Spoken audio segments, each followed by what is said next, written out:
Medipalli police station పరిధి బోడుపల్లిలోని దేవేందర్ నగర్ లో శనివారం రాత్రి జరిగిన ఘటనకు నాకు ఎలాంటి సంబంధం లేదు. రాజకీయంగా ఎదుగుతున్నాడు అనే దురుద్దేశంతో నాపై తప్పుడు ఆరోపణలు చేస్తున్నారని కాంగ్రెస్ నాయకుడు జన్నా రాజు అన్నారు. రాత్రి జరిగిన సంఘటనను పరిశీలించడానికి వచ్చిన నాయకులు నాపై తప్పుడు ఆరోపణలు చేస్తున్నారని ఆదివారం తన నివాసంలో వివిధ కాలనీల అధ్యక్షులతో కలిసి పత్రికా సమావేశం ఏర్పాటు చేశాడు.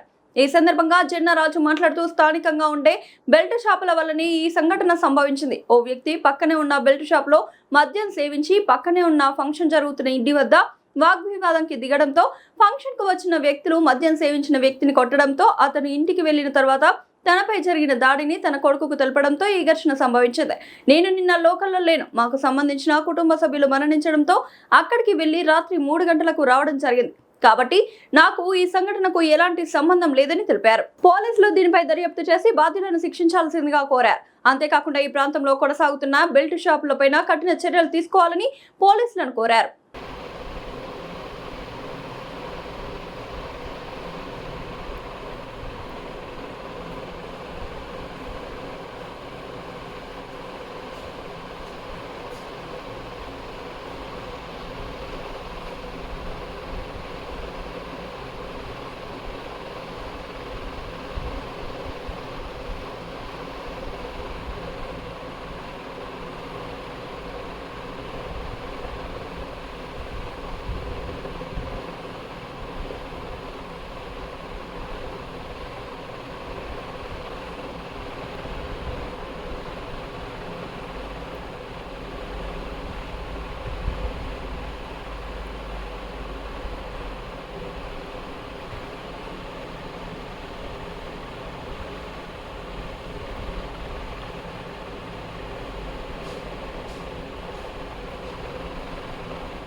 నాన్ వెజ్ ఉంటుంది కదా, ఈరోజు యాక్టింగ్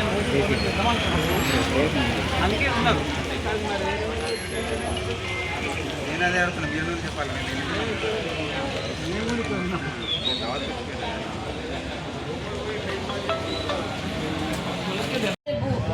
బైకులు బండ్లు బుక్ చేసి కార్లలో పంపించారు. వాళ్ళు పోయేంత సొమ్ము లేదు, కార్లన్నీ పాడైపోయినాయి. ఎట్లా పోతారు వాళ్ళు కూడా?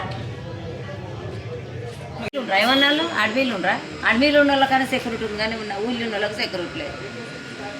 మరి ఘోరంగా అయినా పాపం వద్దామని అడ్డం వద్దామని వాళ్ళు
సీసీ కెమెరాలు మనకొట్టి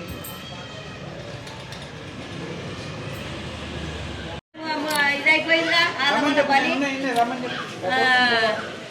ఇప్పుడు ఆలగడ్డ పోయాక తీయలేదు అయింది. ఇక వాళ్ళేమో పోయి మాగాడు పొద్దుకాలు మబ్బులు వేసారు. అవద్దు మేము చెప్పినాం అంతగానే ఎందుకు పోతురా మా పోకూరి అన్న.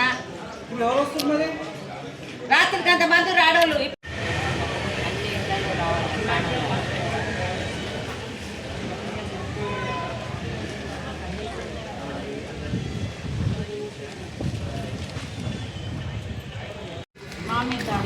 అట్లా ఆ సీసీ కెమెరాలు విక్కపోయి రోడ్డు మీద చేసి రాళ్ళ తీసుకొని ఎట్లా పడితే అట్లా పైకి కూడా రాళ్ళు తీసుకొని పైన అన్ని వాళ్ళు ఇంటి నిండా రాళ్ళే ఉన్నాయి. పైన నిండా రాళ్ళు.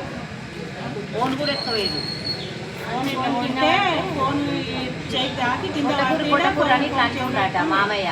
ఇట్లా ఫోన్ పెట్టి కొట్టకూర ఎందుకు కొడుతురు, రెండోసారి ఇంకెందుకు వచ్చి అన్నందుకు రాయి తీసుకుని కొట్టే ఎంత రాళ్ళు ఒక్కటేనా 100 రాళ్ళు పైన కట్టెలు కూడా కట్టెలు రాళ్ళు కూడా వేసారు పైన బీసీసీలు. ఇంత ఇంత పెద్ద గానేట్లు స్కూటీలు దంచారు. స్కూటీ పరంపరం ఇంత రాళ్ళు మామయ్యలో బండి లైట్లు డోర్లని ఇట్లా కట్టెలు తీసుకొని ఇట్లా కొడుతున్నారు డోర్లని. ఎంత దౌర్జన్యం అంటే అంత. ఆ డోర్ వెళ్తే మమ్మల్ని చంపుదామని చూసిరు. ఆ డోర్లు వెళ్తే అవి ఎత్తలే కాబట్టి రాళ్ళు తీసుకుంటాం. వెనుక ఉండి నడిపిస్తుంది లంజోడు. చంపితే ఏమొస్తుంది? ఏం మంచుకుంటారు మాట. బోడుప్పల్, అంబేద్కర్ నగర్, దేవేందర్ నగర్ మధ్యలో ఉంటాం మేము. మా ఇంటి పక్కన గృహప్రవేశం జరుగుతుంటే ఒక ఆయన యాకే అనే వ్యక్తి వచ్చి, ఆయన మా ఇల్లు ఎవరు కొన్నారు అబ్బాయి అది ఇది అని అంటే, ఆ గృహప్రవేశం అనే వ్యక్తి వాళ్ళ అబ్బాయి కొట్టిండు. ఆయనను కొట్టుకుంటే మేము సంలాయించి పంపించినాం. ఫస్ట్ 9 గంటలకు పంపించినాక మళ్ళీ 11:30కు వచ్చి ఆ సాయి యాకే కొడుకు సాయి అనే వ్యక్తి వచ్చి 20-30-40 మంది దాకా వచ్చి అటాక్ చేసిర్రు. మా పక్కన గృహప్రవేశం జరిగే వాళ్ళ ఇంట్లో ఒక ఆయన తలకాయ వలగొట్టిరు, ఒక ఆయన కాలు వలగొట్టిరు. ఆడోళ్ళని 10 మంది దాకా కొట్టిరు. ఫస్ట్ కొట్టినాక పోలీసు వాళ్ళకి ఫోన్ చేసినాం మేము. వచ్చిర్రు. కేసు రాస్తానికి వాళ్ళు పోలీసు వాళ్ళు వాళ్ళని ఎక్కించుకొని పోయిర్రు. హాస్పిటల్లో జాయిన్ చేసి కేసు పెట్టించుకుందామని వాళ్ళు పోయి వచ్చి 12:30-1 మధ్యలో వచ్చిర్రు. వాళ్ళు వచ్చిర్రు. కేసు అయిపోయి రాపించినాక మళ్ళీ వచ్చిర్రు ఇంటికి. మా పక్కన గృహప్రవేశం చేసిన వాళ్ళు వచ్చినాక 12:30కు వీళ్ళు వచ్చి ఇట్లా కూర్చుంటారు ఇంటి ముంగట. కూర్చున్నాక మళ్ళా 40-50 మంది వచ్చి మళ్ళీ అటాక్ చేసిర్రు.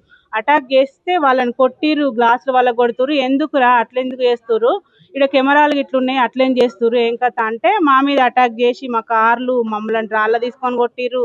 ఇష్టం ఉన్నట్టుగా సీసీ కెమెరాలు కూడా వీకిర్రు. మా ఆయన ఫోన్ వీడియో తీస్తుంటే రాయి తీసుకొని కొడితే ఫోన్ కింద పడ్డది. కింద పడితే ఆ ఫోన్ కూడా జేబులో పెట్టుకొని పోయిర్రు. అంత ఆగమాగం చేసిర్రు. కార్లు బండ్లు అన్ని ధ్వంసం చేసిర్రు. వాళ్ళ కార్లు ధ్వంసం చేసిర్రు, మా కార్లు ధ్వంసం చేసిర్రు. అంత ఆగమాగం చేసిర్రు. అయిన ఇష్యూ గురించి జనరాజు ఉన్నాడు, జనరాజు చేసిందని ఆరోపణ చేస్తున్నాను. ఇది ఇట్లకు ఏమాత్రం కూడా కరెక్ట్ కాదు. ఇది కావాలని రాజకీయం కోణంలో కావాలని కుట్ర చేస్తున్నారు. ఈ సెటిలర్స్ ఊరోళ్ళు అని చెప్పేసి కావాలని చేస్తున్న ఈ ఒక సెటిలర్ అనేటోడు ఎంతలో ఉండాలో ఒక కార్యకర్త లెక్కనే ఉండాలి, కానీ వీడు ఎదగొద్దు అనే కోణంలోనే అది చేస్తున్నారు. ఈ విషయం కూడా మీకు కూడా తెలుసు. ఇంతకుముందు కూడా జరిగినవి ఉన్నాయి. ఎంతోమంది సెటిలర్లు కష్టపడ్డరు, చేసిరు, కానీ హై పొజిషన్ అయితే ఒక లెవెల్కి అయితే ఎవరు రాలేదు. ఆ కార్యకర్తల లెక్కనే ఉండి అదే డమ్మీ అని లెక్క అటు జీరో కావాల్సిందే, కానీ కష్టపడాలి, అది జీరో కావాలి. ఇప్పుడు కూడా కావాలని నా మీద ఇంతకుముందు కూడా ఇష్యూ ఒక 2-3 సంవత్సరాల కింద ఇష్యూ చేసారు. ఇప్పుడు కూడా అదే చేస్తుర్రు. నిన్న గొడవ అయిందని అన్నారు. ఆ టైంలో నేను ఊర్లో ఉన్న, ఊరు నుంచి వస్తున్నా. నిన్న నేను 3 గంటలకు మా కాలనీలో ఒక 3 గంటలకు మా కాలనీలో ఒక అంజయ్య అని ఉంటాడు, వాళ్ళ మదర్ చనిపోతే నేను శుద్ధాలకు పోయినా. నా లొకేషన్ కూడా చూసుకోండి, నేను ఎన్ని గంటలకు వచ్చినా అనేది కూడా లొకేషన్ తీసుకోండి. నా ఫోన్ కూడా చెక్ చేయండి. నేను ఎవరికైనా ఫోన్ చేసినా, ఎవరితోటైనా మాట్లాడి ఇట్లా ఏమని చెప్పినా అంతా చెక్ చేసినాక మీరు చెప్పాలి, కానీ ఇష్టం ఉన్నట్టు మీరు మాట్లాడి ఆరోపణలు చేస్తే మాత్రం దీనికి నేను ఖండిస్తాను. దానికి ఆ గొడవకు మాకు సంబంధం లేదు. మీరు ఎవరైతే తప్పు చేసారో నిజంగా తప్పు చేసిన వాళ్ళను శిక్షించండి, దానికి నేను సపోర్ట్ చేస్తాను. అదే అన్న.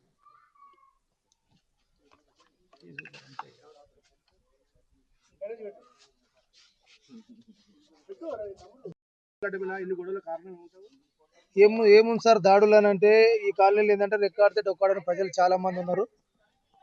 ఈ దేవేంద్ర నగర్ కాలనీ కానీ, అంబేద్కర్ నగర్ కాలనీ కానీ, చుట్టుపక్కల కాలనీలలో మొట్టమొదటి బెల్ట్ షాపులు అనేవి ఎక్కువైపోయినాయి. వీళ్ళు ఏంటంటే కాయ కష్టం చేసుకొని పొద్దున పోయి సాయంత్రం వస్తారు. సాయంత్రం రాగానే ఇంత తాగుతారు, ఇంత తాగి ఇక్కడ భార్యలను కొట్టడం, గొడవలు చేయడము, ఇవన్నీ చిన్న చిన్న గొడవలు ఏంటంటే పెద్ద గొడవల దాకా దారితీస్తున్నాయి. ఇప్పుడు ఇక్కడ జరిగిన గొడవ కూడా ఏంటంటే ఆయన తాగి పోయి చేయడం, ఇలాంటి గొడవలు జరుగుతాయి. గతంలో కూడా మేము గెలిచినప్పుడు కూడా ఇదే పత్రికా ముఖంగా డిపార్ట్మెంట్ వారికి కానీ, ఎక్స్చేంజ్ వారికి గారికి కూడా మేము ఎన్నోసార్లు ఫిర్యాదు చేసినాం. సార్ ఇక్కడ బెల్ట్ షాపులు నడుస్తున్నాయి, పొద్దునట్టే గతంలో ఏంటంటే 5 గంటలకు 4 గంటలకు పాల ప్యాకెట్ ఎప్పుడు దొరుకుతుందని చూసేది ప్రజలు. ఇప్పుడు ప్రజలకు ఏమైందంటే మొత్తం కాలనీలో బెల్ట్ షాపులు 4 గంటలకే బెల్ట్ షాపులు తీస్తారు. బెల్ట్ షాపులలో రాత్రి ఉదయం 5 గంటల నుంచి మొదలు పెడితే రాత్రి 12 గంటల దాకా బెల్ట్ షాపులలో తాగుడు, భార్యలను ఇంటికాడ కొట్టుడు, ఈ గొడవలు చేసుడు, ఇవన్నీ చాలా గొడవలు అవుతున్నాయి. డిపార్ట్మెంట్ వాళ్ళు మాత్రం ఎన్నిసార్లు ఫిర్యాదు చేసినా కానీ నిమ్మకు నీరెత్తనట్టు వ్యవహరిస్తారు తప్ప కానీ వాటిపైనటువంటి కఠినమైన చర్యలు తీసుకొని ప్రజలకు న్యాయం చేద్దామన్నట్టు ఆలోచన మాత్రం ఎవరు చేయడం లేదు. ఎక్సైజ్ వాళ్ళకి ఫిర్యాదు చేసినాము, ల్యాండ్ వాళ్ళు చేసిన ఏమైంది, పోలీసు వాళ్ళు వస్తారు. ఇంకోటి ఏం చేస్తారంటే డిపార్ట్మెంట్ వాళ్ళు ఎవరైతే మాకు ఇబ్బంది జరుగుతుందని ఎవరైతే కంప్లైంట్ ఇస్తారో, ఎవరైతే మద్యం అమ్మే వ్యక్తి ఉన్నాడో ఆయన దగ్గర పోయి ఎవరు కంప్లైంట్ ఇచ్చినా పలానా వ్యక్తి కంప్లైంట్ ఇచ్చిన కంప్లైంట్ దాని పేరు చెప్తున్నాడు. పేరు చెప్పేసి కంప్లైంట్ ఇచ్చిన వ్యక్తికి అమ్మే వ్యక్తి మధ్యలో గొడవలు సృష్టిస్తారు. ఇలాంటి విషయాలు జరుగుతున్నాయి. ఖచ్చితంగా ఇక్కడ ఉన్నటువంటి మేడ్చల్ మల్కాజ్ జిల్లాలో ఉన్నటువంటి ఎక్స్చేంజ్ వారు కానీ, పోలీస్ డిపార్ట్మెంట్ వారు కానీ ఈ బెల్ట్ షాపుల పైన చర్యలు తీసుకొని చేయాలి. ఇంకోటి ఏంటంటే పిల్లలు అనేటోళ్ళు ఎక్కడెక్కడ ఖాళీ మార్కెట్లు ఉన్నాయో, ఎక్కడెక్కడ ఇదంతా గౌతమ్ నగర్ ఇదంతా ఖాళీ ఏరియా ఉంటుంది, పిల్లలు గంజాయి తాగుతారు అని చెప్తారు. డిపార్ట్మెంట్ వాళ్ళు ఏంది ఒకసారి ఏదో నామమాత్రంగా పెట్రోలింగ్ వస్తుంది, అట్లా వస్తే అట్లా వెళ్ళిపోతుంది.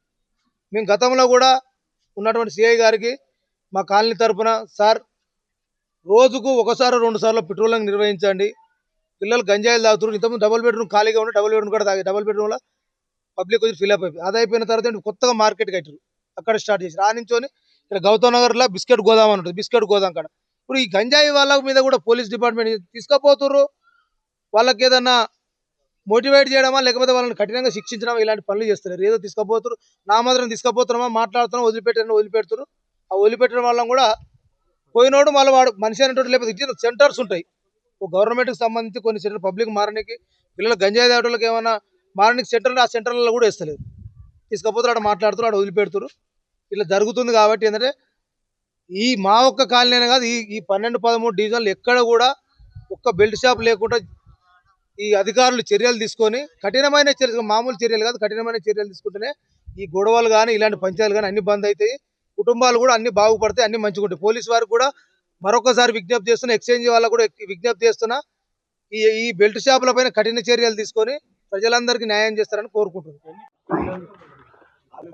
నిన్నటి శనివారం రోజున బోడుప్పల్ మున్సిపల్ కార్పొరేషన్లోని దేవేందర్ నగర్లో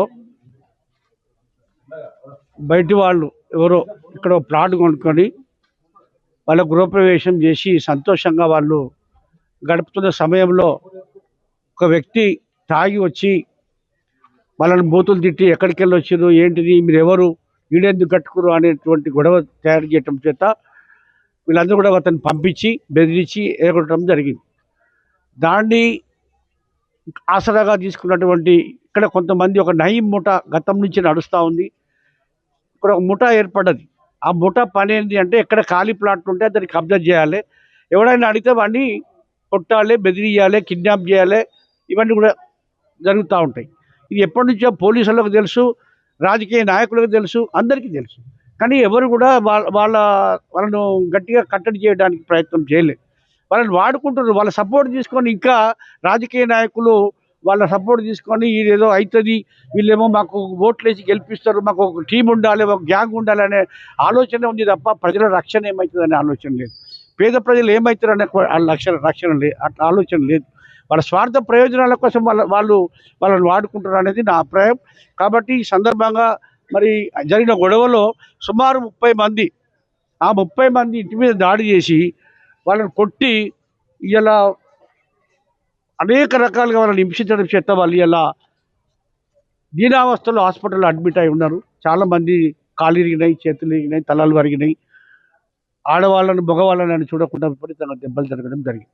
ఈ పక్కనే ఉన్నటువంటి విష్ణుగౌడ్ అంటే ఆయన ఆ దౌర్జన్యాన్ని చూసి సహించలేక, ఎందుకంటే ఆయన కూడా స్థానికుడే, ఒక విలేకరి కూడా ఆయనను ఈ సంఘటనను చూసి సహించలేక ఎందుకయ్యా ఈ గొడవ, ఏం జరుగుతుంది, మరి కొంచెం ఆపండి, ఇట్లాంటి సంఘటనలు జరగకూడదు అని చెప్పి అడిగినందుకు ఆయన మీద రాళ్ల వర్షం కురిపించిండు. అద్దాలు వలగొట్టిర్రు, కార్లు వలగొట్టిర్రు, అద్దాలు వలగొట్టిర్రు, తర్వాత దెబ్బలు కొట్టిర్రు, రాళ్లతో కిటికీలు వలగొట్టిర్రు, అద్దాలు వలగొట్టిర్రు. ఆడపిల్లలు దాన్ని చూడకుండా ఆయన మీద దాడి చేయటం అనేది చాలా దుర్మార్గమైనటువంటి చర్య. ఇలాంటి సంఘటనలు మంచివి కావు. మనం అందరం కూడా ప్రజాస్వామ్యంలో ఉన్నాం, ప్రజలందరి యొక్క రక్షణలో మాలాంటి వాళ్ళ ముంగట ఉంటాం. కానీ ఇట్లాంటి దౌర్జన్యాలు దానితో ప్రతి ఒక్కరు కూడా ఖండించాలి. రాజకీయాలకు అతీతంగా, పార్టీలకు అతీతంగా అందరూ కూడా ఇట్లాంటి సంఘటనలను దాన్ని ఖండించాలి. వాళ్ళ మీద కఠినమైన చర్య తీసుకోవాలి. వాళ్ళను ఎంతటి వారైనా ఎవరు సపోర్ట్ ఉన్నా సరే, నేను గతం నుంచి చెప్తున్నా, వాళ్ళ మీద రౌడీ షీటర్ అయితే ఓపెన్ చేయాలి. ఇప్పటికీ 10 కేసులు నాకు తెలిసే ఉన్నాయి వాళ్ళ మీద. ఒక కిడ్నాప్ కేసు ఉంది, 4-5 కొట్టే కేసులు ఉన్నాయి, తలల వల్ల కొట్టే కేసులు ఉన్నాయి, బెదిరించిన సంఘటనలు ఉన్నాయి. ఏంటి ఇది, ప్రజాస్వామ్యమా ఏంటిది, ఇది ఊరా పాడా ఏంటిది ఇదంతా? ఇట్లా దౌర్జన్యాలు చేసుకుంటూ పోతే ఎవరు మిగులుతారు? ఇక్కడ ఎక్కడికెళ్ళో వచ్చి ఇక్కడ ఉండి అందరూ ఒకరి నుంచి ఒకరు బతకమని చెప్తున్నాం. మేము అందరం కూడా మమ్మల్ని చూసి మిమ్మల్ని చూసి మేము అందరం కలిసిమెలిసి ఉందామని చెప్తున్నాం. ఈ దౌర్జన్యాలు ఏంటివి? ఈ పని చేసుకొని బతకండి. ఏదైనా మీకు ఒళ్ళు పెంచుకున్నారు కదా, కండలు పెంచుకున్నారు కదా, కండలు పెంచుకుంటే ఆ కండలు కరిగించి మీ బతకండి, మీ భార్య పిల్లలను పోషించుకోండి. ఈ దౌర్జన్యాలు చేసి, కబ్జాలు చేసి, బెదిరింపులు చేసి ఇట్లా దుర్మార్గం ఎంతవరకు సహిస్తాం? కాబట్టి పోలీసు వాళ్ళు కూడా వాళ్ళ ఉదాసీనత ఉన్నది అనేది మాకున్నటువంటి ప్రగాఢ నమ్మకం. ఆ ఉదాసీనత బంద్ చేయాలి. ఖచ్చితంగా పోలీసు వాళ్ళు, ఇందాక నేను సిఐ గారికి ఫోన్ చేసిన, అవసరమైతే ఏసీపీ సిపి దగ్గర కూడా పోదాం. ఖచ్చితంగా వీళ్ళకి న్యాయం జరిగే వరకు అంతవరకు కూడా మనం పోరాటం చేస్తాం. ప్రజలందరూ కూడా దీన్ని ఖండించాలి. ఇక్కడ కాలనీ వాళ్ళు అనుకుంటవచ్చు వాళ్ళ మీద జరిగింది, విష్ణు మీద జరిగింది, పక్కల మీద జరిగింది, రేపు మీ మీద కూడా జరుగుతుంది. ఖచ్చితంగా జరిగి తీరుతుంది ఒకనాడు. ఇలాంటి చీడ పురుగులను దాన్ని మనం ఆదిలోనే దాన్ని కొట్టేయకపోతే, ఖండించకపోతే, నరకకపోతే, దాన్ని ఆ పురుగుకు మందు కొట్టకపోతే వాడు ఇంకా ఎక్కువ దౌర్జన్యాలు చేసే అవకాశం ఉంటుంది. కాబట్టి ఇలాంటి సంఘటనలు జరుగుతూ ఉన్నాయి. దానికి పోలీస్ డిపార్ట్మెంట్ కానీ, లీడర్లుగా ప్రజలుగా మేము కానీ, లీడర్లుగా మేము కానీ, ఊరు పెద్దలుగా మేము కానీ, అదేవిధంగా లోకల్ పబ్లిక్ కూడా అందరూ దాన్ని ఖండించి ఖచ్చితంగా బాధితుల పక్షాన్ని నిలబడాలి. వారికి న్యాయం జరిగేంత కూడా పోరాటం చేయాలి. మేమందరం కూడా వారికి సహకారం ఉంటాం. రాజకీయాల పార్టీలకు ఖచ్చితంగా మేము వారికి సహకారం ఉండి ఈ ఈ ఏదైతే దౌర్జన్యాలను దానికి ఖచ్చితంగా ఉక్కుపాదంతో అణిచివేయడానికి ప్రయత్నం చేయాలని చెప్పి ఈ సందర్భంగా తెలియజేస్తూ మేము అందరం కూడా వారికి ఎల్లవెల్లా అండగా ఉంటాం, ఖచ్చితంగా పోరాటం చేస్తాం.